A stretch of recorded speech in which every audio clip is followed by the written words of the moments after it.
আমার মরহুম বাবা সালাউদ্দিন কাদের চৌধুরী, ওনাকে মিথ্যা মামলায় হত্যা করা হয়।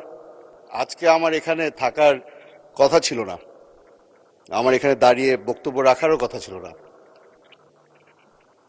আমার মরহুম বাবা সালাউদ্দিন কাদের চৌধুরী, ওনাকে মিথ্যা মামলায় হত্যা করা হয়।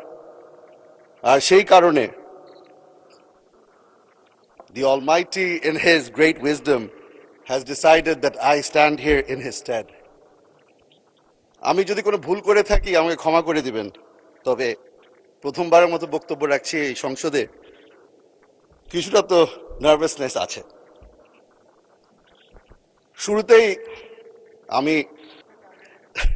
শুরুতেই আমি শ্রদ্ধার সাথে স্মরণ করছি শহীদ রাষ্ট্রপতি জিয়াউর রহমানকে এবং বেগম খালেদা জিয়াকে।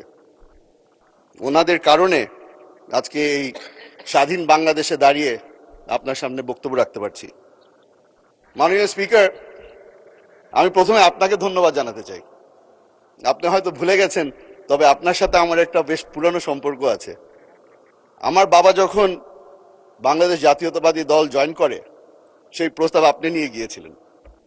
আর তার মাধ্যমেই, যেহেতু আমার বাবা জাতীয়তাবাদী দল এবং জাতীয়তাবাদে বিশ্বাস করতেন, সেই কারণে আজকে আমি মাননীয় প্রধানমন্ত্রী তারেক রহমান সাহেবের দলে যোগ দিয়ে ওনার সংসদ সদস্য হিসেবে দাঁড়িয়েছি। মাননীয় স্পিকার, এখানে দাঁড়ানোর পরে অনেকেই তাদের নিজ নিজ এলাকার সমস্যার ব্যাপারে কথা বলেন।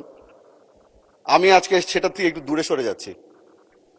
রাঙ্গুনিয়া চট্টগ্রাম 7-এর জনগণ আমাকে ভোট দিয়ে এখানে পাঠিয়েছে, কারণ তারা বিশ্বাস করেছে যে আমার মধ্যে হয়তো সেই ক্যাপাবিলিটিটা আছে, যেটার মাধ্যমে এই এলাকার সব সমস্যার সমাধান আমি খুঁজে পাব।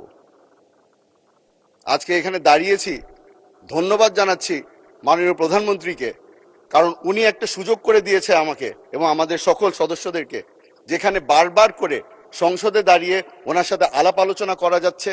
ওনাকে এখানে পাচ্ছি আমরা, এবং ওনার সাথে আমাদের যেই মিনিস্টাররা ওনার সাথে কাজ করছেন তাদেরকেও আমরা প্রতিদিন পাচ্ছি।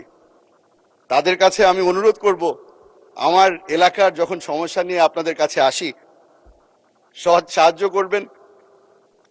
17 বছর ধরে কোনো ধরনের উন্নয়ন হয়নি রাঙ্গুনিয়ায়।